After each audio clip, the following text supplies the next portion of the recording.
Especiales de Cristiandad. Un espacio de investigación profunda, sin miedos, sin tabúes, para llegar al corazón de los problemas que aquejan a nuestra Santa Iglesia, a nuestra patria, a nuestra sociedad, a nuestras almas. Todos los temas a fondo como solo Radio Cristiandad puede mostrarnos.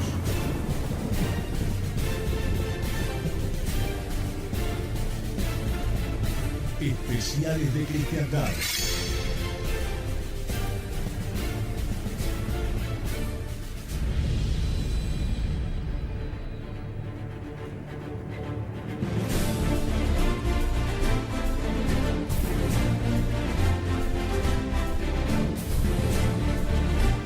¿Puede ser bautizar?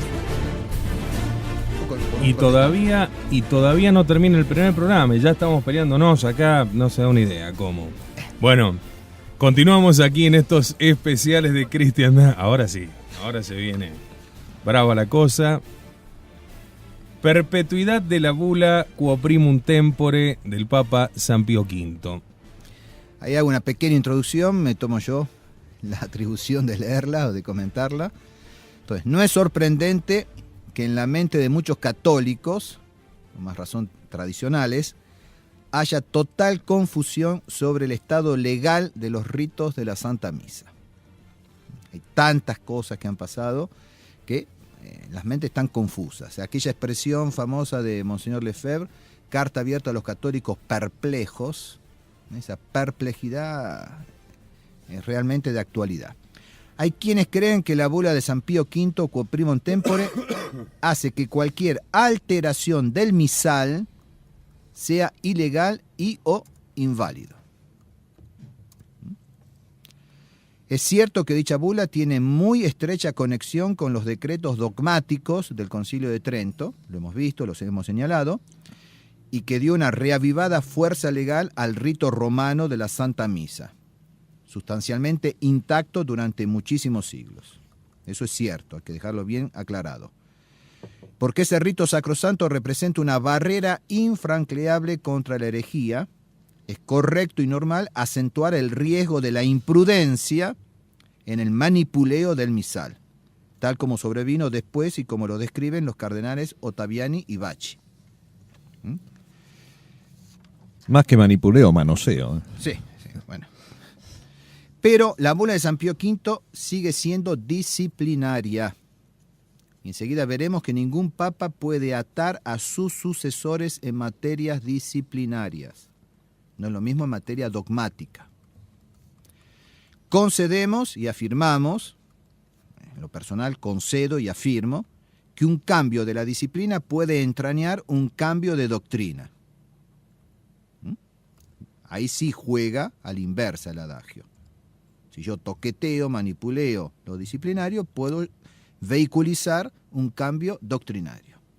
Pero si bien el culto no es materia disciplinar, como quieren los progresistas, no es una materia puramente disciplinar, no es mera disciplina, sin embargo, el derecho canónico legisla sobre los ritos, las ceremonias que se deben observar en la celebración de la misa, en la administración de los sacramentos, de los sacramentales y otros actos sagrados. No entra en demasiados detalles porque remite eso a las leyes litúrgicas correspondientes que se encuentran en los libros litúrgicos. Pero de todos modos, en el mismo derecho canónico tenemos algunos cánones disciplinarios respecto de lo litúrgico, de lo sacramental. Los libros litúrgicos estrictamente son el misal, el breviario, el pontifical, el ceremonial de obispos, el ritual y la colección de decretos de la Sagrada Congregación de Ritos que contienen leyes litúrgicas, es decir, disciplinares, que expresan la doctrina y la protegen. Esto es fundamental también para entender. O sea, esas normas disciplinares en lo concerniente a la liturgia es para expresar la doctrina y para proteger la doctrina. Para preservarla. Exactamente, es importante eso.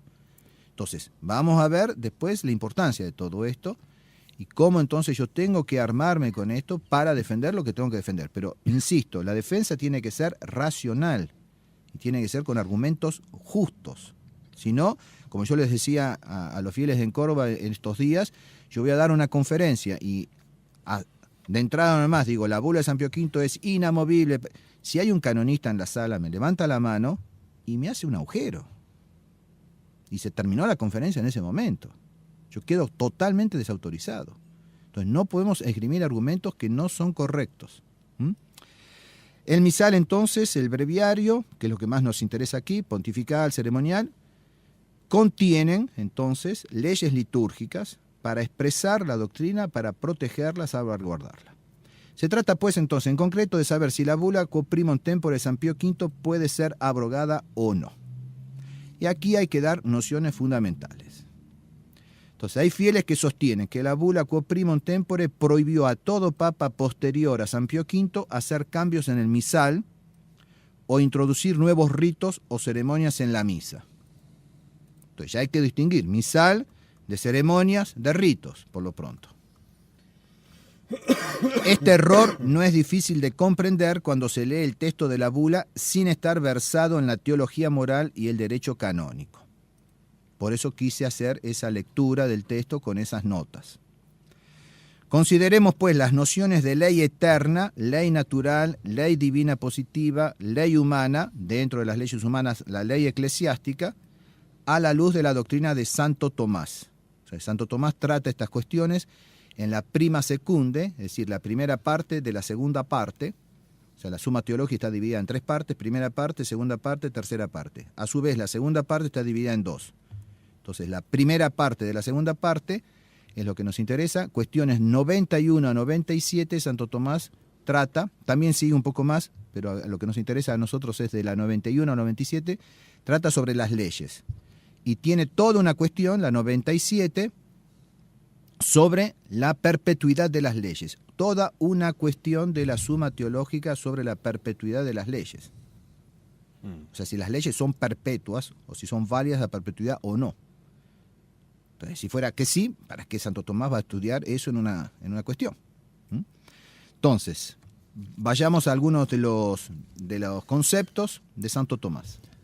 Se entiende por ley eterna el plan de la divina sabiduría por el que dirige todas las acciones y movimientos de las criaturas en orden al bien común de todo el universo. La ley eterna... ¿Se entiende eso? Sí. Entonces, sí. Es el plan que tiene Dios por el cual dirige todas las acciones, todos los movimientos para el bien común del universo. Eso es la ley eterna. La ley eterna es en sí misma absolutamente inmutable, porque se identifica con el entendimiento y la voluntad de Dios, en los que no cabe error o la mutabilidad del propósito. Ese es el fundamento que hay que tener en cuenta, la razón. ¿Por qué la ley eterna es inmutable? Porque en la mente divina no cabe error y no cabe cambio. O sea que esta ley viene desde la eternidad. Desde antes de todos los siglos ya estaba todo establecido en esa legislación divina. Antes de crear, Dios tiene ya la ley eterna en su mente. Es identificada con su mente, con su pensamiento. Y su voluntad. Perfecto. Y como en ese pensamiento, en esa voluntad, no cabe error, no cabe cambio, la ley eterna es inmutable. Ese Perfecto. Es el fundamento. Ya podríamos establecer. Ahora bien, como la razón humana, en la razón humana cabe error, cabe cambio, bueno, es así que no podría haber una ley humana, meramente humana, inmutable. Absolutamente inmutable. Bien. La ley natural no es otra cosa que la participación de la ley eterna en la criatura racional. Una de sus principales propiedades es la inmutabilidad intrínseca, por la cual nada absolutamente puede cambiarse en ella. Veamos la importancia de esto sobre la cuestión, por ejemplo, del mal llamado matrimonio civil de los homosexuales.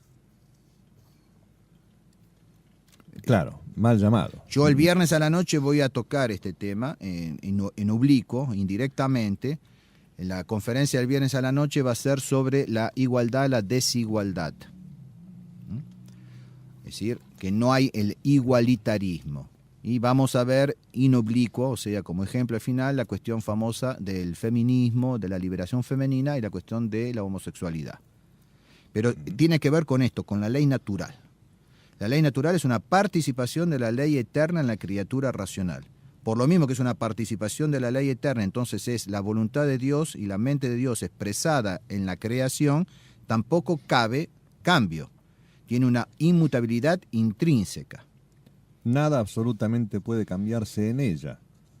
De ningún modo se le puede sustraer algún precepto, ya que se funda en la misma naturaleza humana y en el orden moral, que no admiten variaciones en sí mismos a través del tiempo y del espacio. Se funda en la misma naturaleza humana y en el orden moral. Ahora pregunto yo, ¿puede ser suspendida la ley natural? Por providencia divina. Solo por Dios. ¿Cómo se llama eso? Eso se llama milagro, claro. Entonces, no puede cambiar, pero puede ser suspendida. Pero sigue sin cambiar aunque esté suspendida. ¿Pero quién la puede suspender? Solamente el autor. legislador, Exacto. que es Dios. Entonces, no puede haber cambio, porque cuando se produce un milagro no hay un cambio, hay una suspensión de la ley natural. ¿Quién puede ejercer esa suspensión? Solamente quien ha legislado, que es Dios. Por lo tanto, los milagros que se atribuyen a los santos es por la intercesión o por el intermedio, o sea, Dios opera el milagro a través, usando como instrumento al santo. Y después del milagro la ley natural vuelve a operar a pleno. Pero seguía en vigencia. Sí, sí. Y es suspendida ad casum, para ese caso. Y en ese aquí Entonces, y ahora. Si yo tiro una piedra para arriba y la dejo milagrosamente suspendida en el aire, no quiere decir que a 3 metros más allá van a hacer lo mismo, pues póngase un casco, Quedó suspendida para esta piedra, para este caso, pero no todas las piedras que yo tire para arriba van a quedar suspendidas, así que pónganse en casco. Atención. Seguimos con las leyes entonces. Se llama ley divina positiva, la que procede de la libre e inmediata determinación de Dios, comunicada y promulgada al hombre por la divina revelación en orden al fin sobrenatural. Antes de seguir, ¿la ley divina positiva puede ser modificada? ¿Sí? Sí, y de hecho lo fue. ¿Lo fue? Entonces vamos viendo, Ley divina positiva. No estamos hablando de una bula de un papa, estamos hablando de una ley divina positiva. Entonces, tenemos en la ley divina positiva, se pueden distinguir 2 etapas principales. La antigua, con sus 2 períodos, la época primitiva de la ley mosaica, y la nueva y eterna alianza promulgada por Cristo y los apóstoles. La antigua alianza fue abrogada. La nueva goza de inmutabilidad sustancial hasta el fin de los siglos, pero puede sufrir modificaciones accidentales. O sea, en lo sustancial es inmutable, pero en lo accidental puede sufrir modificaciones. Pero lo importante acá es que la ley antigua, concretamente la ley mosaica, fue abrogada. Bien. Y eso es una ley positiva divina. Ahora vienen las leyes humanas. Entre las leyes humanas encontramos las leyes eclesiásticas, que provienen de la legítima autoridad de la Iglesia en orden a la santificación y gobierno de los fieles. La ley humana no es perpetua, puesto que legisla y preceptúa sobre aquello que por su misma naturaleza no es necesario sino contingentes, y en las cosas mudables no puede haber algo de suyo inmutable. Ese es el principio que utiliza Santo Tomás, ahora lo vamos a ver inmediatamente en el resumen que hacemos de su doctrina. La razón humana es cambiante e imperfecta y por lo mismo sus leyes son mutables, es decir, contiene preceptos particulares, no universales, conforme los diversos casos que se presentan. Entonces, antes de hacer una aplicación de este pequeño resumencito, preferí, en este caso, ampliar la doctrina de Santo Tomás. O sea que él estudia concretamente la cuestión 97, tiene 4 artículos, los que nos interesan a nosotros son el primero y el segundo, aparte para abreviar, sobre la mutabilidad de las leyes. Entonces, un resumen de esos 2 primeros artículos de Santo Tomás, cuestión 97 de la prima secunde, de la primera parte de la segunda parte. San Agustín, en De Libero Arbitrio, dice: la ley temporal, aunque sea justa, puede ser legítimamente cambiada en el curso del tiempo. Es como un principio que establece Santo Tomás sobre la autoridad de San Agustín. La ley humana es un dictamen de la razón de acuerdo con el cual se dirigen los actos humanos. De aquí que para cambiarla legítimamente pueden darse dos motivos. Por parte de la razón humana, porque parece connatural a ésta avanzar gradualmente de lo imperfecto a lo perfecto, y por parte de los hombres, cuyos actos regula, la ley puede ser legítimamente modificada por el cambio de las condiciones humanas que en sus diferencias requieren tratamientos diferentes. Después vamos a ver eso, o sea, cuando se encuentra que una ley puede ser perfeccionada, ¿necesariamente hay que modificarla? Santo Tomás va a decir que no siempre es necesario modificarla, y que a veces modificar una ley por alguna mejor es un mal, y por lo tanto no hay que modificarla. Pero veamos que, debido a la imperfección de nuestra razón, que vamos avanzando de lo imperfecto a lo perfecto, eso haría que se justificase un cambio en la ley, aunque no necesariamente siempre haya que hacer ese cambio. Y la otra razón por la cual las leyes humanas pueden sufrir modificación es debido a las condiciones humanas. Entonces puede haber un momento en que incluso una ley queda abrogada en sí misma por inaplicabilidad. Imaginemos una ley que legislaba sobre cómo atravesar, o las condiciones para atravesar un puente. Y el puente explotó, no existe más ese puente y se hizo, no sé, un túnel subfluvial 300 metros antes, 300 metros después. La ley sobre el puente se terminó, no existe más. Claro. Es un ejemplo tonto, pero para que comprendamos, pero también se puede aplicar a otras cosas. Atención.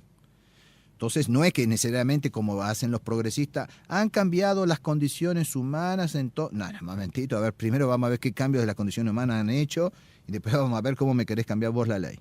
Pero Santo Tomás tiene en cuenta que si hay cambios en las condiciones humanas, puede haber cambio en la ley. Son principios que son como pilares que vamos poniendo en los cimientos antes de establecer el cosa. Lo que pasa es que nosotros normalmente, debido a la precipitación y demás, y qué sé yo, y al ataque que sufrimos y lo que tenemos que defender, empezamos por el techo. Y no, vamos a los cimientos. La ley natural es una participación de la ley eterna, y por eso es inmutable debido a la misma inmutabilidad y perfección de la razón divina, autora de la naturaleza. La razón humana, en cambio, es mudable e imperfecta, y por eso también es mudable su ley. La ley natural está integrada por preceptos universales que se mantienen siempre idénticos, mientras que la ley humana consta de preceptos particulares aplicables a los casos que ocurren de improviso. La ley debe ser estable en lo posible, pero en las cosas mudables no se encuentra nada absolutamente inmutable. Por eso la ley humana no puede ser inmutable por completo. Es legítimo cambiar una ley en cuanto con su cambio se contribuye al bien común. Ahora bien, por sí mismo, el cambio de las leyes comporta ciertos riesgos para el bien común, porque la costumbre ayuda mucho a la observancia de la ley. Las leyes reciben su mayor fuerza de la costumbre y por eso no deben cambiarse fácilmente. Ese principio ya lo habíamos dicho antes, respecto de las costumbres de más de 200 años y el respeto que tuvo San Pío V respecto de eso. Acá Santo Tomás lo da bien claramente. Entonces, el cambio de las leyes comporta ciertos riesgos. ¿Por qué comporta ciertos riesgos? Por la fuerza de la costumbre. Para el bien común comporta ciertos riesgos, porque la costumbre ayuda mucho a la observancia de la ley. Las leyes reciben su fuerza mayor de la costumbre y por eso no deben cambiarse fácilmente, por más que pudiese existir una ley mejor. Que el cambio de esa ley implicase entonces una mejoría. Debido a la fuerza de la costumbre, no se debe hacer, en principio. Interesante, ¿eh? Y ahora saca la conclusión Santo Tomás. Por eso, cuando se cambia una ley, se merma su poder de coacción al quitarle el soporte de la costumbre. Eso es... Da gusto escuchar eso. Da gusto escuchar eso. O sea, uno lo lee y dice, claro, a mí no me hubiera ocurrido, pero es lo que yo practico todos los días, lo que hago con mi hijo. Si yo a mi hijo le estoy todos los días cambiando las órdenes, llega un momento que el chico dice, ¿qué le pasa, papá? Y si le tengo que explicar, no, porque mejoré, me di cuenta que es mejor, no. Si lo que yo le había enseñado hasta ayer funcionaba. Bueno, está bien que esto puede ser mejor, pero en este caso lo mejor respecto de lo bueno es malo. Entonces dejo lo menos bueno, en este caso, por la fuerza de la costumbre, si no yo le creo al chico una confusión en la cabeza. Después puede ser, de aquí cuando el chico vaya creciendo un poco más, que si hoy, bueno, y le modifico, le aclaro, para que a lo mejor él, cuando sea padre, no aplique exactamente la misma ley que le había puesto yo. Pero para él funciona así, si no voy a lograr que no obedezca a nada. No que no obedezca a la nueva, no obedezca ni a la nueva, ni a la vieja, ni a la que por venir, no obedece a nada. Llega un momento, si yo le cambio acá. Y esa es la cuestión querida por los progresistas con los cambios constantes de las leyes. Llegar a una anarquía y a una arbitrariedad en definitiva. Entonces es fundamental, cuando se cambia una ley se merma su poder. De todos modos, es importante decir que en el ámbito de la costumbre se habla de las buenas costumbres, obvio, no de las malas. Pero además las que sí hay que cortarla de raíz. Más que nada, Santo Tomás también se refiere a la costumbre en la aplicación de esa ley. Entonces, si la gente está acostumbrada a estacionar el automóvil a la derecha, por más que le encuentre yo la conveniencia de que tenga que ser a la izquierda, no la cambiemos, porque nos vamos a encontrar a partir de mañana auto a la izquierda y a la derecha, y alguno en la medio de la calle, o a dos filas. Entonces, dejémoslo a la derecha. Claro. Y acá no. Se cambia. Un día es a la derecha, otro día es a la izquierda, otro día es a 45 grados, otro día es a 90. No podés y te llevan el auto. Y bueno. Entonces la gente ya no hace nada y es la anarquía absoluta. Entonces, otro corolario que saca Santo Tomás, de aquí que la ley humana no debe cambiarse nunca, a no ser que, por otro lado, se le devuelva al bien común lo que se le sustrae por este cambio. Por más que el cambio es bueno, yo le estoy sustrayendo algo, que el soporte de la costumbre.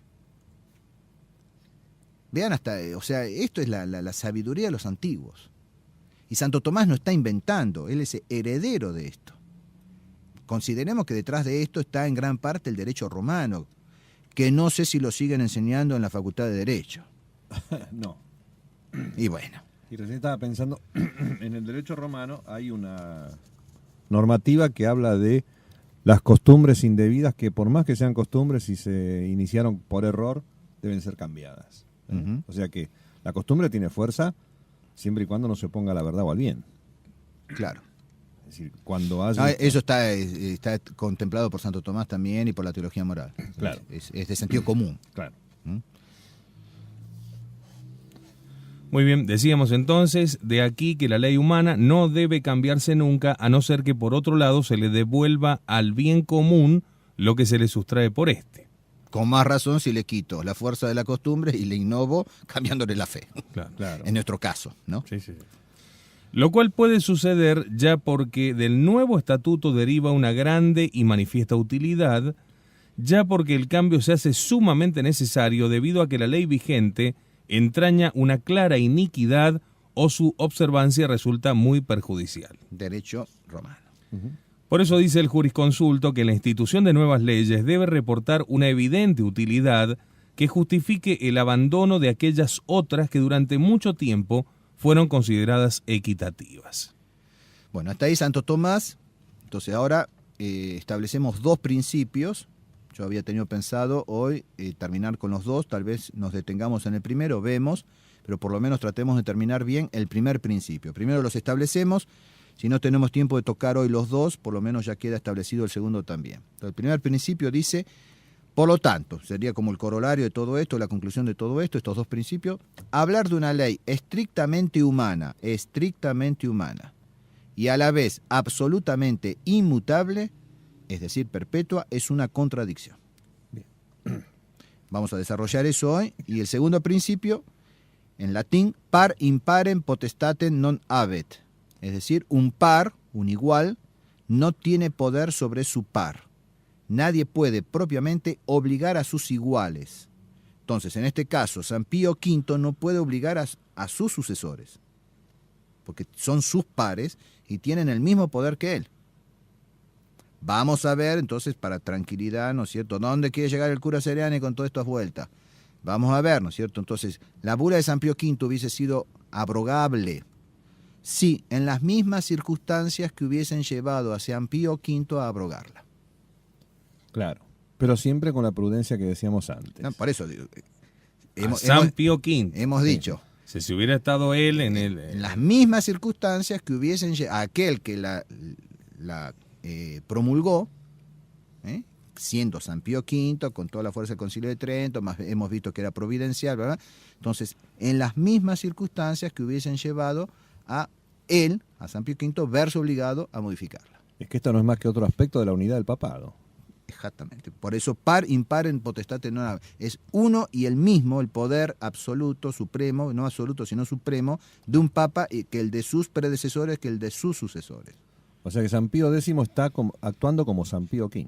Vamos, exactamente. Cuando veamos el cambio que introdujo San Pío X en el breviario, y que aparentemente tenía pensado también en el misal, es el mismo poder el que está utilizando. Claro. Ahora vamos a ver que ese poder justamente tiene que ser bien utilizado. Entonces, cuando es mal utilizado hay un abuso de poder. Pero entonces el problema de la bula va por otro lado, no va porque es a perpetua válida a perpetuidad y punto, porque la cláusula tal lo dice en la bula. No, el problema viene por otro lado. Bien. O sea, si San Pío X podía abrogar la bula, también lo podía hacer Juan XXIII. En cuanto al poder es el mismo, ¿sí? Salvo para aquellos que dicen que no es papa, evidentemente. Claro, claro. Obvio. Pero si es papa, tiene el mismo poder. Bien. Se llame Juan XXIII, se llame Juan XXII, se llame Pío XI o Pío XII. No, esperen, no se desesperen. Que Empezaron a saltar por todos lados, ¿no? No se desesperen, ya sabemos que esto es toda una exposición de acá hasta el viernes, que estarán obligados a perpetuidad a seguir. No, Hasta el viernes. hasta el viernes. Hasta que otro venga y diga lo contrario. No, vean que yo hasta ahora no esgrimí ninguna opinión personal. Hemos leído a San Pío V. Exacto. Sí. Hemos comentado con los comentarios, digamos, de canonistas, y ahora estemos viendo Santo Tomás, y ahora, en base a eso, establecemos dos principios. Vamos a tratar de desarrollar el primero, hablar de una ley estrictamente humana, y a la vez absolutamente inmutable, es decir, perpetua, es una contradicción. Bien. Entonces, en cuanto al primer principio, Es necesario aclarar algunas expresiones estrictamente canónicas, tales como para perpetua memoria o a perpetuidad, las cuales tienen un sentido preciso y riguroso en derecho canónico y sin embargo son utilizadas como ariete en manifiesta contradicción por aquellos mismos que, separando la doctrina de la disciplina, menosprecian las medidas disciplinarias. esto va para algunos tradicionales. Bien. Que quieren salvaguardar la doctrina, pero les importa un cuerno lo disciplinario y lo canónico. En este caso se apartan de la doctrina evidente, conforme a la cual una ley humana no puede ser perpetua de por sí para asirse a fórmulas canónicas. Es decir, aquellos que desprecian lo estrictamente disciplinario o canónico se toman de una expresión canónica que dice ad perpetuam rei memoriam, sin interpretarla canónicamente, Claro. y dándole una fuerza dogmática. No, eso es un error y es una petición de principio. Entonces, ¿qué significa la cláusula ad perpetuam rei memoriam? La cláusula es solamente un testimonio de la voluntad decidida que el sumo pontífice tiene de dar a su documento una duración constante e invariable. En cualquier tratado de derecho canónico encontramos esta doctrina. Nos remitimos a 4 autores de nota, que me parece suficiente, de los cuales 2 tienen una autoridad reconocida por todos los otros. Verns dice: como toda ley humana puede cesar válida y justamente desde fuera, ab extrínseco, es decir, por el legislador, de la misma manera también las leyes eclesiásticas a su tiempo están expuestas a la ablación por el competente legislador eclesiástico, con tal de que exista justa causa y verdadera utilidad para la comunidad. Allí mismo agrega: los legisladores eclesiásticos pueden abrogar sus propias leyes y las de sus predecesores y súbditos. Nas, por su parte, se expresa así: la ley está confeccionada para un espacio de tiempo indefinido. En realidad, ningún texto legislativo requiere que este carácter sea dado a las disposiciones legales. Es el análisis del concepto de ley el que conduce a concluir que la ley debe ser perpetua, al menos con una perpetuidad relativa. En efecto, decir que las leyes son perpetuas en un sentido absoluto equivaldría a negar al aparato legislativo de una sociedad dada toda posibilidad de adaptación a las exigencias sucesivas de circunstancias históricas. Equivaldría a consagrar el concepto de ley intangible. La palabra abrogación perdería todo significado y las recopilaciones legislativas acogidas en cada siglo llegarían a ser rápidamente inutilizables. En realidad, las leyes no poseen más que una perpetuidad relativa en el sentido en que son promulgadas para una duración indeterminada y permaneciendo obligatorias hasta que positiva o tácitamente el poder legislativo decida lo contrario. Y más adelante, sigue diciendo el mismo autor, el autor de la ley, su sucesor o su superior, puede abrogar las leyes. El Papa y el Concilio General tienen poder sobre todas las leyes eclesiásticas, cualquiera sea su autor. En el Diccionario de Derecho Canónico dirigido... O sea, una cosa es el comentario del derecho canónico de Nas, que es el solo, el autor, y después está el Diccionario de Derecho Canónico, cuyo director es Nas, pero no es el único en escribir. Bien. Entonces, para diversos artículos, diversas acepciones, hay otros autores, pero el director sigue siendo Nas. En el Diccionario de Derecho Canónico, dirigido por Nas, en la voz abrogación de la ley, se lee: el sucesor del legislador puede abrogar sus leyes, por muy antiguas que sean, siempre y cuando se trate de leyes positivas eclesiásticas. En efecto, un adagio antiguo recordado por Inocencio III, en los decretales, dice que el sucesor tiene un poder no solo igual, sino idéntico al de su predecesor. En el mismo sentido se expresan Vermirskroisen y Capello.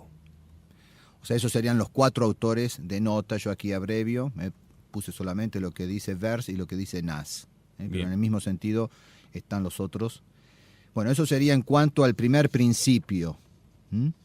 Es decir, que no existe una ley estrictamente humana, irrevocable, inabrogable, o sea, válida a perpetuidad. No sé si seguimos un poco más. Ya enganchamos con el segundo principio, sino que el par no tiene autoridad sobre su par. Bueno, sigamos así, bueno. Ya dejamos definido también este tema. Entonces, el segundo principio era que un par no tiene poder sobre su par. Y eso es particularmente cierto cuando se trata de aquellos que poseen el poder supremo, el cual es uno y el mismo en todos y cada uno de los poseedores a lo largo del tiempo. Entonces, un par no tiene autoridad, no tiene poder sobre su par. Un par no puede ligar a su par, porque el poder es el mismo. Es uno y el mismo. Como decía el autor anterior, idéntico al de su predecesor. Igual e idéntico. Bueno, sigamos. Entonces, el segundo principio, un par no tiene poder sobre su par, es particularmente cierto cuando se trata de aquellos que poseen el poder supremo, el cual es uno y el mismo en todos y cada uno de los poseedores. Pero si bien todo esto es correcto, es necesario, sin embargo, reflexionar profundamente sobre el alcance de dicho principio. Si un papa tiene el poder de desligarse por el mismo poder que había permitido a su predecesor ligarlo, no debe utilizar esta facultad más que por razones gravísimas. Ahora vamos aclarando la cosa y tranquilizando a algunos. Sí. Entonces, tengo el poder, lo puedo usar, ¿debo usarlo? Si lo uso, ¿obro válidamente y lícitamente? Y si no es lícito, ¿obligo en conciencia a los súbditos, por más que haya sido válido? Entonces eso es lo que nos va a llevar de a poco, para aclarar los tantos. Entonces, si bien todo esto es correcto, es necesario, sin embargo, reflexionar profundamente sobre el alcance de este principio de que un par no puede ligar a su sucesor. Par. Si un papa tiene el poder de desligarse por el mismo poder que permitió al antecesor ligarlo, ¿debe utilizar esta facultad? ¿Puede utilizarla? Entonces vamos a ver. No debería utilizar esta facultad más que por razones gravísimas. ¿Cuáles? Las mismas que hubiesen llevado al predecesor a modificar él mismo sus propias órdenes. De otro modo, la esencia misma de la autoridad suprema es atacada por estas órdenes contradictorias sucesivas. Veamos, aunque no sea exactamente el mismo, porque yo no soy revolucionario ni mucho menos, veamos, como consejo viene más bien esto, evidentemente que no es la misma la autoridad del papá que la de la mamá, entonces no es un par. Ojo con las órdenes contradictorias entre papá y mamá. Ojo con salvaguardar el principio de autoridad, porque si papá dice blanco y mamá dice negro, el chico no entiende nada y al final no obedece a ninguno de los dos. Entonces, si bien el poder de la mamá no es el mismo que el del papá, no soy revolucionario, entonces no son pares, entonces la mamá no tiene la misma autoridad para abrogar la orden que dio el papá sí tiene más poder que la mamá para abrogar lo que dijo la mamá, pero ojo con eso. Entonces, por más que tenga un poder superior al de la mamá, no debe usarlo al tuntún tampoco. Atención. Entonces, ¿cuáles serían las razones gravísimas? Las mismas que hubiesen llevado al predecesor, al par, en este caso incluso al inferior, a modificar él mismo sus propias órdenes. Si no, no la debe modificar, por más que sea inferior, en el caso del papá y la mamá. Con más razón, tampoco en orden inverso, ¿no? De la mamá respecto al papá. Claro. No sé si soy claro en eso, pero es un ejemplo así que viene al caso, y también como ejemplo, como consejo en cuanto a la educación de los hijos y al gobierno de la casa. De otro modo, la esencia misma de la autoridad suprema es atacada. O sea, si un papa hace lo que quiere con las leyes del anterior y se arriesga a que los inferiores no le obedezcan a él. Vos haces lo que querés con lo que legisló el anterior y bueno, yo no te obedezco a vos tampoco. Entonces, por más que la modificación que hagas es válida, estás haciendo un abuso de poder, entonces no es lícito, no te obedezco. Entonces se arma una... Y veamos que en esta ausencia de autoridad gravísima que existe en la Iglesia desde hace 40, 50 años, está perfectamente calculado.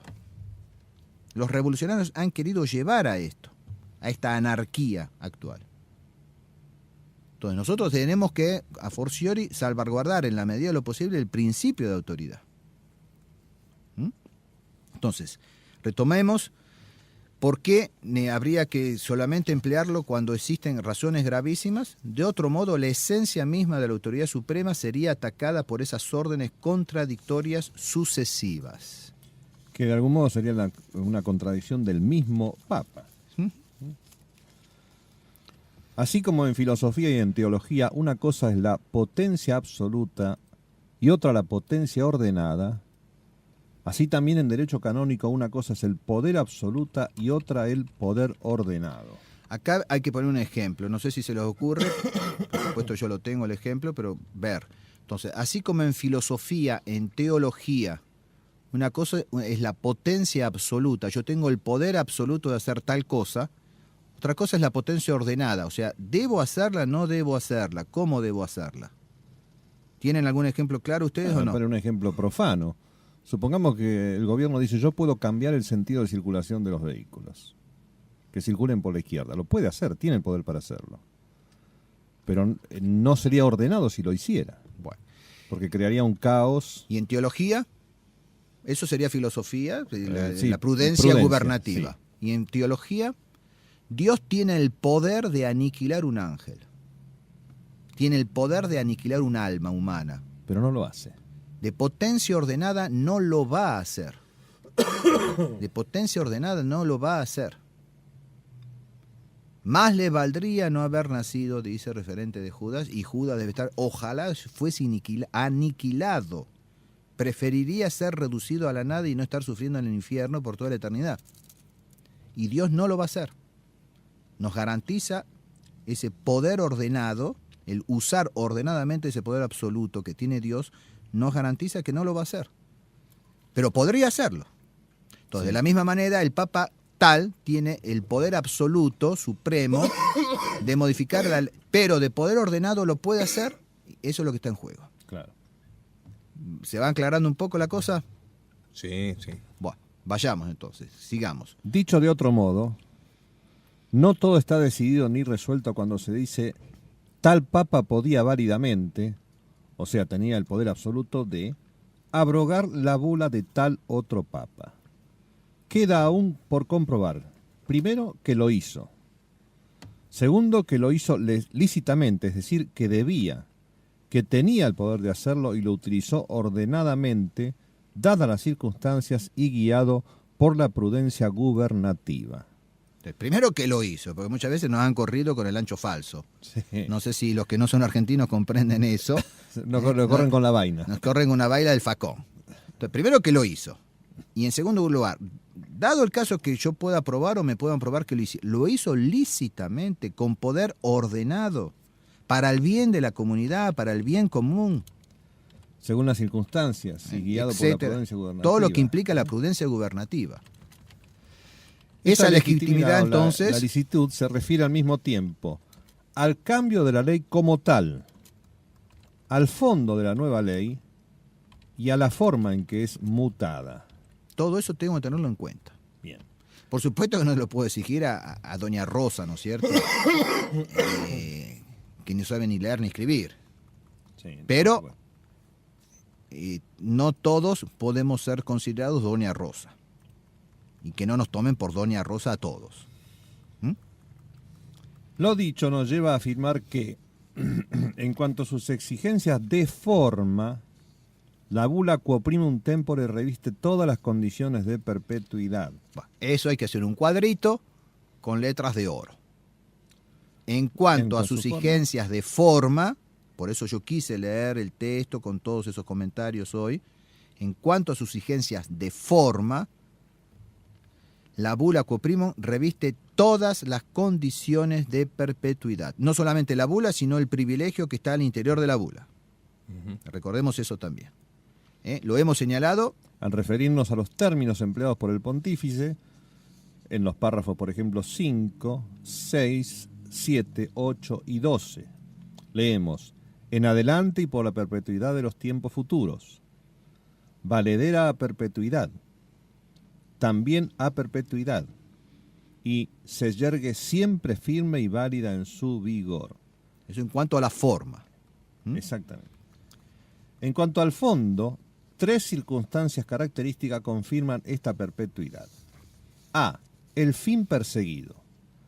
Que exista un solo misal, idéntico en todas partes, a fin de que, por la unidad de la oración pública, resalte y sea protegida la unidad de la fe. ¿Me lo puede traducir al revés? Que la unidad de la fe es... No, al revés de lo que han hecho ellos ahora. Bueno. No, traduzca. Sí, se puede. Sí. ¿Cuál es el fin perseguido de la reforma? Que existan desintegrar muchos la fe, misales. dispersar la fe. Que existan muchos misales, que existan tantos misales como sacerdotes, completamente distintos en todas partes, incluso en la misma iglesia, de la misa de 8, de la misa de 9, a fin de que por el desorden en la oración pública resulte completamente dañada la unidad de la fe. Eso es lo que han perseguido. Ahora bien, entonces, si yo me atengo al fondo de esa bula, esa cláusula, ya ese primer inciso, me da la característica de perpetuidad. Frente a esto. Por eso digo, Sí. Esto es lo que yo tengo que utilizar como argumento. Y no porque en la bula encuentro que dice ad perpetuam rei memoria.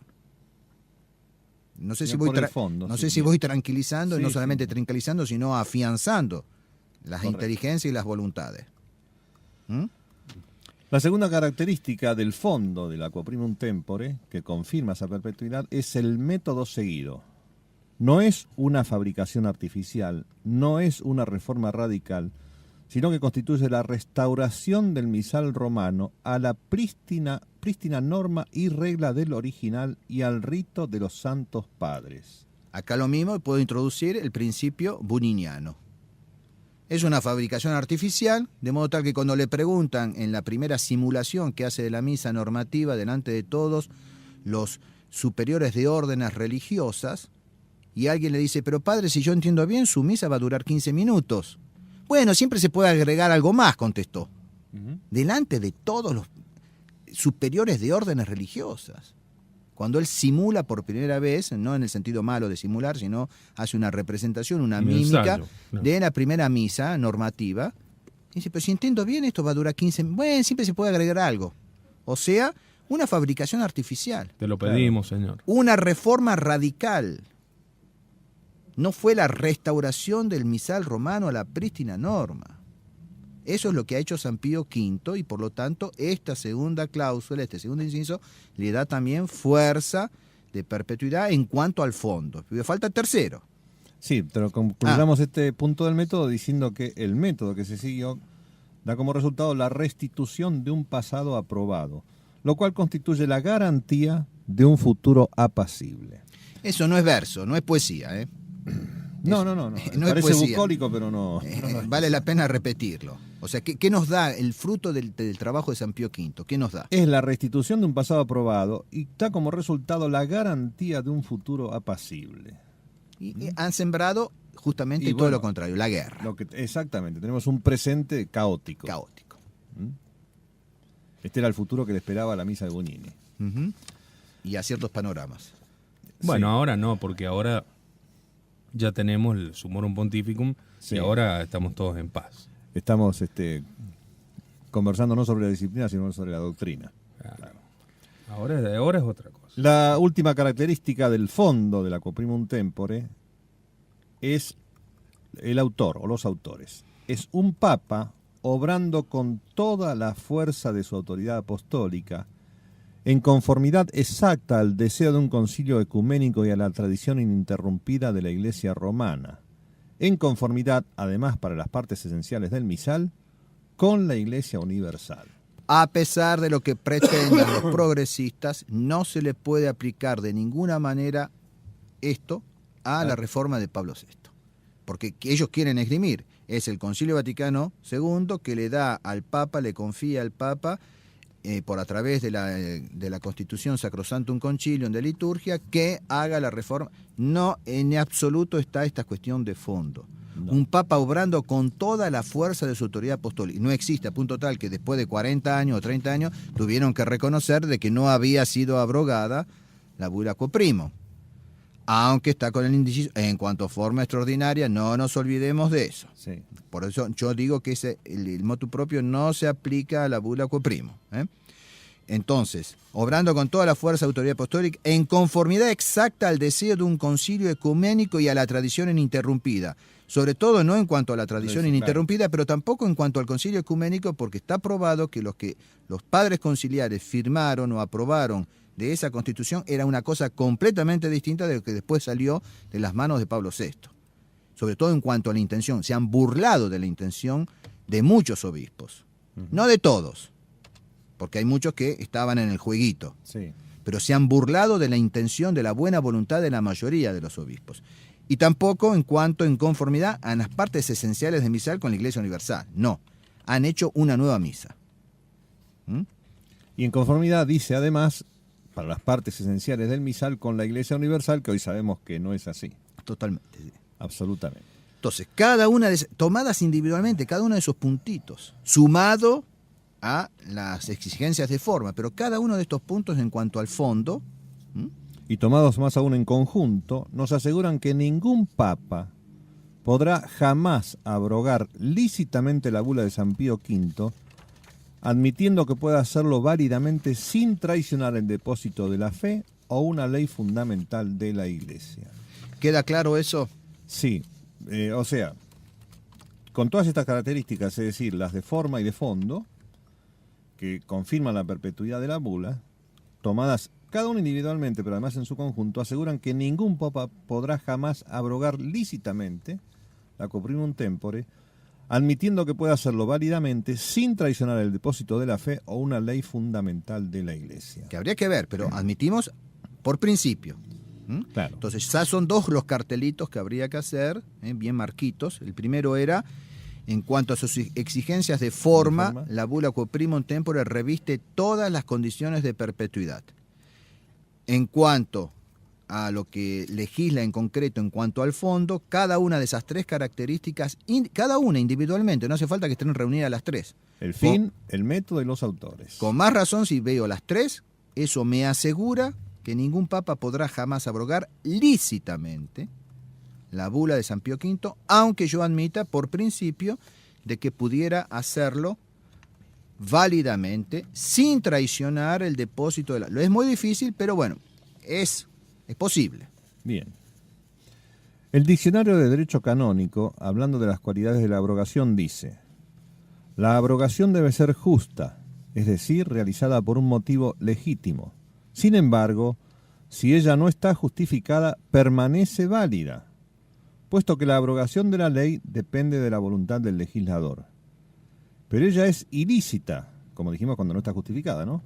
Puesto que en este caso el superior abusa de una jurisdicción que posee para el bien común y que le ha sido dada para gobernar por medio de leyes justas y adaptadas a la sociedad que rige. Esto es fundamental. Entonces, ¿qué pasa si la ley es ilícita? Yo no igual es válida, pero yo no me siento obligado a seguirla. Entonces, no tengo que demostrar que ese legislador no era el legislador o no tenía jurisdicción para legislar para ponerme a resguardo de esa ley ilícita. Es fundamental esto, ¿eh? La ley injusta no obliga en conciencia, eso creo que lo dice Santo Tomás. Entonces, la ley injusta no me indica inmediatamente que el legislador no era legislador. Claro. Fundamental. Entonces, no tengo que demostrar primero que ese legislador no era el legislador para después eximirme de la ley. No, basta que yo la encuentre ilícita conforme a los dictámenes de la razón, que para eso Dios me dio la razón. Y veamos entonces, aquí tenemos que aplicar lo que es una ley humana, lo que es por lo tanto una ley eclesiástica, etcétera, y está entonces en juego mi razón, Bien. etcétera. Es muy importante todo eso, porque hoy en día estamos poniendo los bueyes delante de la carreta. Sí. No, tampoco... Sí, hemos dicho muchas veces que es un escapismo el tema de la sede vacante, es un escapismo. Yo, como es difícil, es arduo el tema, prefiero decir no es papa y listo, y chao. Entonces, en concreto, Es decir, un papa puede abrogar válidamente la bula Quo Primum Tempore, tiene el poder absoluto, pero dadas las condiciones de forma y fondo en que dicha bula fue promulgada, ningún papa debe abrogarla, y esto por el poder ordenado. y en caso que la abrogase, yo vería, de alguna manera Dios me permitiría a mi pobre inteligencia ver la ilicitud de ese cambio. Bien. En otras palabras, ningún papa tiene el poder de abrogar lícitamente la bula Quo Primum Tempore de San Pío V. Eso equivaldría a oponerse a la unidad de la oración y de la fe, romper con la norma y regla del misal original y el rito de los santos padres, contradecir la misma autoridad apostólica, la del Concilio de Trento y la de la Iglesia Universal. Ahí retomo todo, lo de forma y fondo. Exactamente.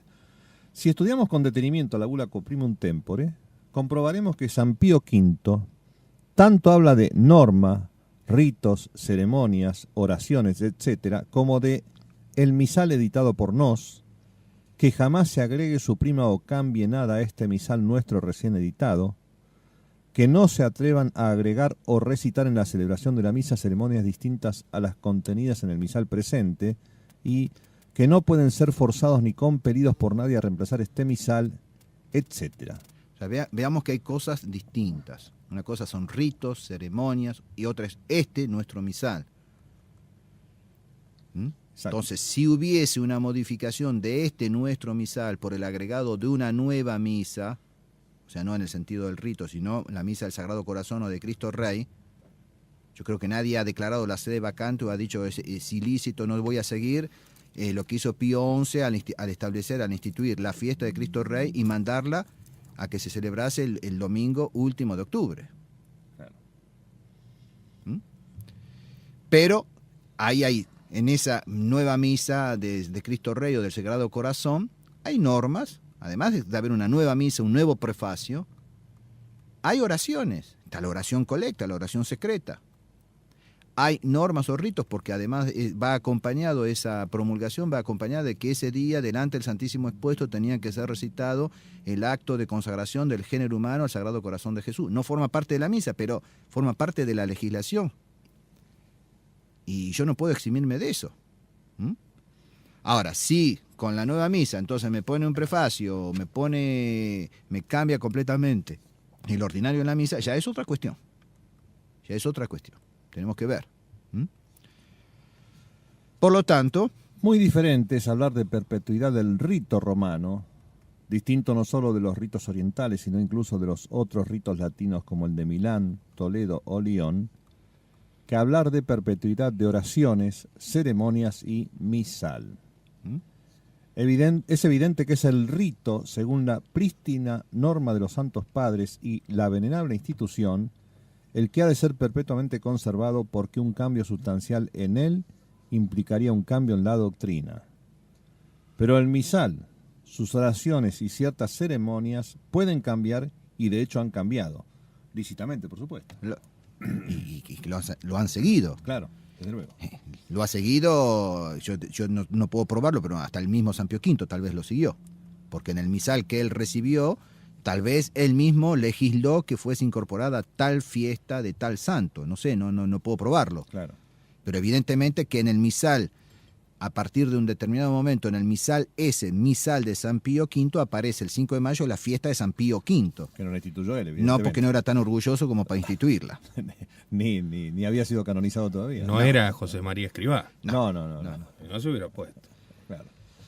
Ahí pongo algunos ejemplos. Digo, por ejemplo, podría haber sido cambiado la mención en el Unacum de los reyes, sin afectar en nada al resto de cosas, porque no hay más reyes católicos. Bueno, eso es un ejemplo claro de que caduca una ley, como saltó el puente, en este caso no hay más emperador, ¿para qué voy a estar rezando para el emperador?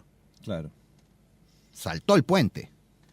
Más allá de que a lo mejor los sacerdotes no se vieron obligados o no se sintieron obligados a dejar de rezar por el emperador hasta que vino la orden de la Santa Sede, si no recen más por el emperador. Exacto. Piénsense en las misas, con sus oraciones, prefacios, etcétera, de la fiesta del Sagrado Corazón, de Cristo Rey, de la Inmaculada, de la Asunción. Digo de la Asunción porque ya existía una de la Asunción, pero cuando fue promulgado el dogma se modificó. Repárese en la ceremonia de Semana Santa, etcétera. Pueden citarse ejemplos de bulas que contenían cláusulas idénticas a las que se encuentran en la bula Quo Primum Tempore, que fueron abrogadas o incluso revertidas por papas posteriores. Para aclarar este punto, presentaremos más abajo una comparación entre dos bulas de dos santos pontífices referentes al breviario romano. En este caso es San Pío V, en una bula gemela a la Quo Primum Tempore sobre el breviario, y la modificación que hizo San Pío X de esa bula y de ese breviario. Y vamos a ver que los términos son exactamente iguales. Y parecen contradictorios.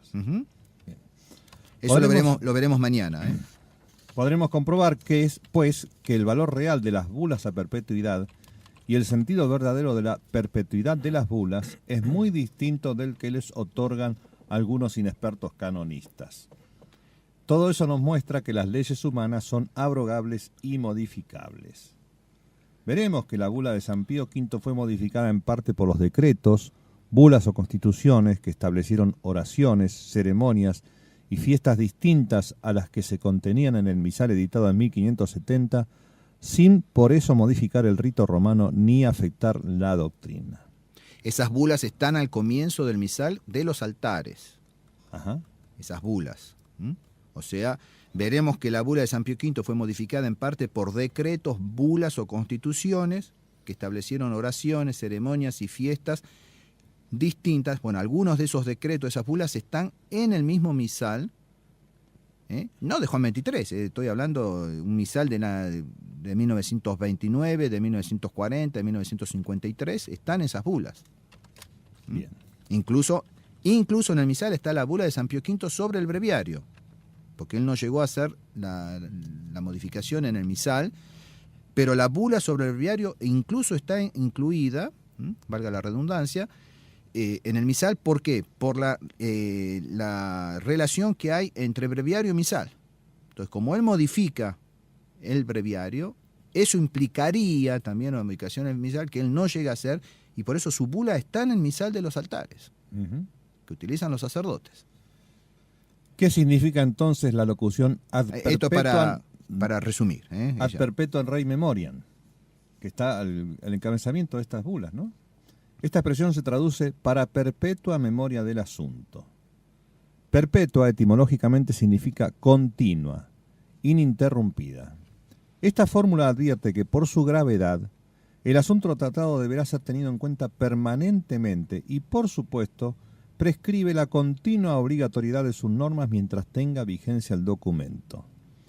Al enfatizar las expresiones referidas a la perpetuidad de la bula y al negar la posibilidad de que se abrogue un documento con ese carácter, se demuestra desconocer lo que sabe cualquier estudiante de derecho canónico.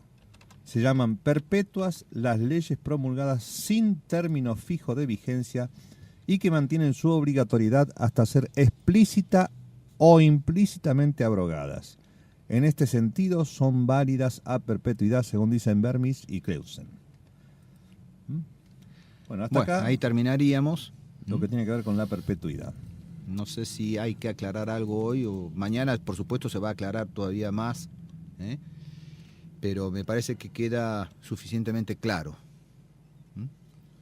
Sí, creo que... No sé si... Bueno, todo este material de todas maneras lo van a tener ustedes en texto en nuestro blog para que puedan cotejar desde allí.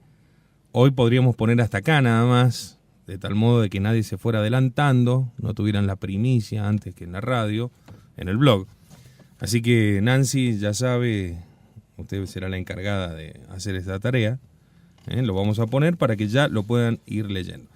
Sería importante también mañana revisar en lo posible, no sé si está dentro del plan de su exposición, qué alcance tienen las denominaciones de estos decretos papales, tales como bulas, encíclicas, qué alcance, qué peso tienen, cuál es mayor, cuál es menor, o por qué se denominan. Es cuestión de solemnidad más que nada, y lo de bula es una cuestión puramente nominal, porque estaban confeccionadas, escritas, digamos, en tipo en papiro, se enrollaban y se ataban con unas cintas que quedaban como lacradas, tenían pendiente, como colgando una especie de bulas, de ahí viene bulas. Exactamente.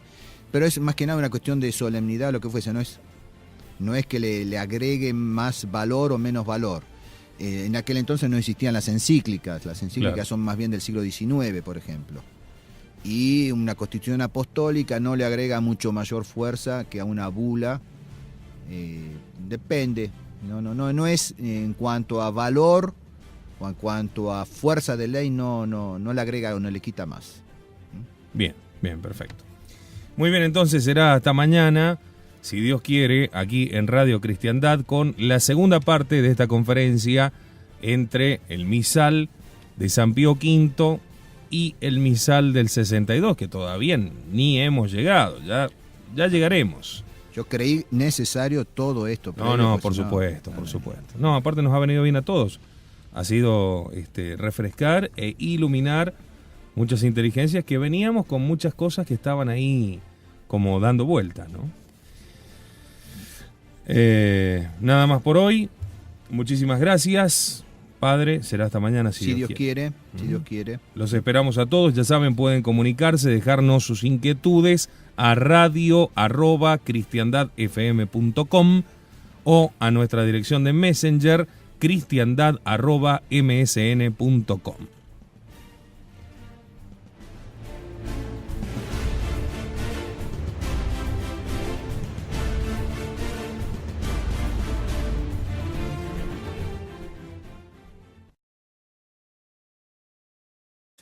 Santo Tomás trata estas cuestiones en la prima secunde, es decir, la primera parte de la segunda parte.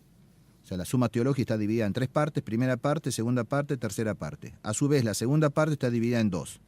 Entonces, la primera parte de la segunda parte es lo que nos interesa. Cuestiones 91 a 97, Santo Tomás trata, también sigue un poco más, pero lo que nos interesa a nosotros es de la 91 a 97, trata sobre las leyes. Y tiene toda una cuestión, la 97, sobre la perpetuidad de las leyes. Toda una cuestión de la suma teológica sobre la perpetuidad de las leyes. O sea, si las leyes son perpetuas o si son válidas a perpetuidad o no. Entonces, si fuera que sí, ¿para qué Santo Tomás va a estudiar eso en una cuestión?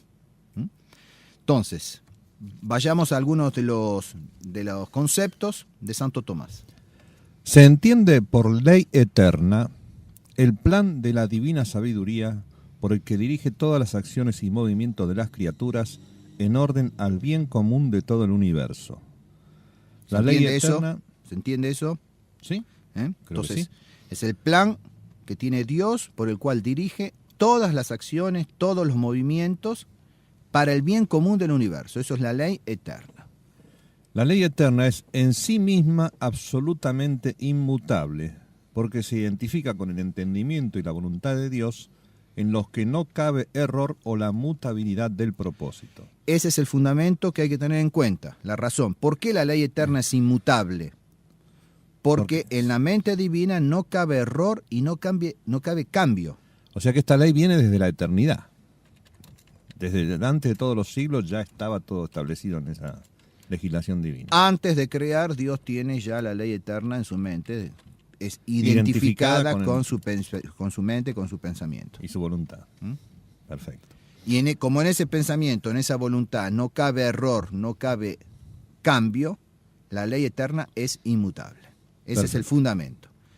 Ya podríamos establecer. Ahora bien, como la razón humana, en la razón humana cabe error, cabe cambio, bueno, es así que no podría haber una ley humana, meramente humana, inmutable. Absolutamente inmutable. ¿Está? Bien.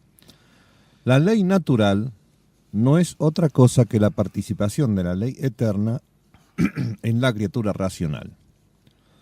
Una de sus principales propiedades es la inmutabilidad intrínseca, por la cual nada absolutamente puede cambiarse en ella. Veamos la importancia de esto sobre la cuestión, por ejemplo, del mal llamado matrimonio civil de los homosexuales. Claro, mal llamado. Yo el viernes a la noche voy a tocar este tema en oblicuo, indirectamente. En la conferencia del viernes a la noche va a ser sobre la igualdad, la desigualdad. Es decir, que no hay el igualitarismo. Y vamos a ver in oblicuo, o sea, como ejemplo al final, la cuestión famosa del feminismo, de la liberación femenina y la cuestión de la homosexualidad. Pero tiene que ver con esto, con la ley natural. La ley natural es una participación de la ley eterna en la criatura racional. Por lo mismo que es una participación de la ley eterna, entonces es la voluntad de Dios y la mente de Dios expresada en la creación, tampoco cabe cambio. Tiene una inmutabilidad intrínseca. Nada absolutamente puede cambiarse en ella. De ningún modo se le puede sustraer algún precepto, ya que se funda en la misma naturaleza humana y en el orden moral, que no admiten variaciones en sí mismos a través del tiempo y del espacio. Se funda en la misma naturaleza humana y en el orden moral. Ahora pregunto yo, ¿puede ser suspendida la ley natural? Por providencia divina. Solo por Dios. ¿Cómo se llama eso? Eso se llama milagro. Claro. Entonces, no puede cambiar, pero puede ser suspendida. Pero cierto que dicha bula tiene muy estrecha conexión con los decretos dogmáticos del Concilio de Trento, lo hemos visto, los hemos señalado, y que dio una reavivada fuerza legal al rito romano de la Santa Misa, sustancialmente intacto durante muchísimos siglos. Eso es cierto, hay que dejarlo bien aclarado. Porque ese rito sacrosanto representa una barrera infranqueable contra la herejía, es correcto y normal acentuar el riesgo de la imprudencia en el manipuleo del misal, tal como sobrevino después y como lo describen los cardenales Ottaviani y Bacci. Más que manipuleo, manoseo. Sí, bueno. Pero la bula de San Pío V sigue siendo disciplinaria. Enseguida veremos que ningún papa puede atar a sus sucesores en materias disciplinarias. No es lo mismo en materia dogmática. Concedemos y afirmamos, en lo personal concedo y afirmo, que un cambio de la disciplina puede entrañar un cambio de doctrina. Ahí sí juega a la inversa el adagio. Si yo toqueteo, manipuleo lo disciplinario, puedo vehiculizar un cambio doctrinario. Pero si bien el culto no es materia disciplinar, como quieren los progresistas, no es una materia puramente disciplinar, no es mera disciplina, sin embargo, el derecho canónico legisla sobre los ritos, las ceremonias que se deben observar en la celebración de la misa, en la administración de los sacramentos, de los sacramentales y otros actos sagrados. No entra en demasiados detalles porque remite eso a las leyes litúrgicas correspondientes que se encuentran en los libros litúrgicos. Pero de todos modos, en el mismo derecho canónico tenemos algunos cánones disciplinarios respecto de lo litúrgico, de lo sacramental. Los libros litúrgicos estrictamente son el misal, el breviario, el pontifical, el ceremonial de obispos, el ritual y la colección de decretos de la Sagrada Congregación de Ritos que contienen leyes litúrgicas, es decir, disciplinares, que expresan la doctrina y la protegen. Esto es fundamental también para entender.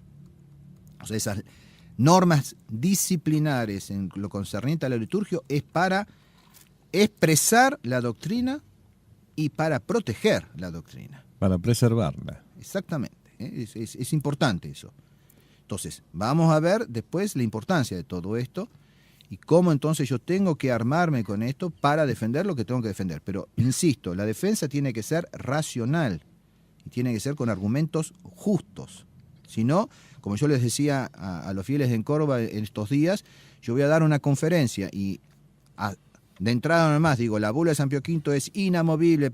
Si hay un canonista en la sala, me levanta la mano y me hace un agujero. Y se terminó la conferencia en ese momento. Yo quedo totalmente desautorizado. Entonces no podemos esgrimir argumentos que no son correctos. El misal entonces, el breviario, que es lo que más nos interesa aquí, pontifical, ceremonial, contienen entonces leyes litúrgicas para expresar la doctrina, para protegerla, salvaguardarla. Se trata pues entonces en concreto de saber si la bula Quo Primum Tempore de San Pío V puede ser abrogada o no. Y aquí hay que dar nociones fundamentales. Entonces hay fieles que sostienen que la bula Quo Primum Tempore prohibió a todo papa posterior a San Pío V hacer cambios en el misal o introducir nuevos ritos o ceremonias en la misa. Entonces ya hay que distinguir misal de ceremonias, de ritos, por lo pronto. Este error no es difícil de comprender cuando se lee el texto de la bula sin estar versado en la teología moral y el derecho canónico. Por eso quise hacer esa lectura del texto con esas notas. Consideremos pues las nociones de ley eterna, ley natural, ley divina positiva, ley humana, dentro de las leyes humanas la ley eclesiástica, a la luz de la doctrina de Santo Tomás. Especiales de Cristiandad. Un espacio de investigación profunda, sin miedos, sin tabúes, para llegar al corazón de los problemas que aquejan a nuestra Santa Iglesia, a nuestra patria, a nuestra sociedad, a nuestras almas. Todos los temas a fondo como solo Radio Cristiandad puede mostrarlos.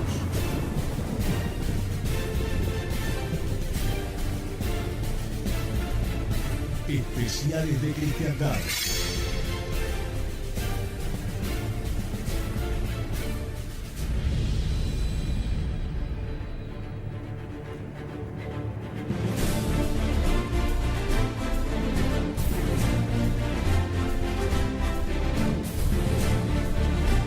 ¿Puede ser bautizar?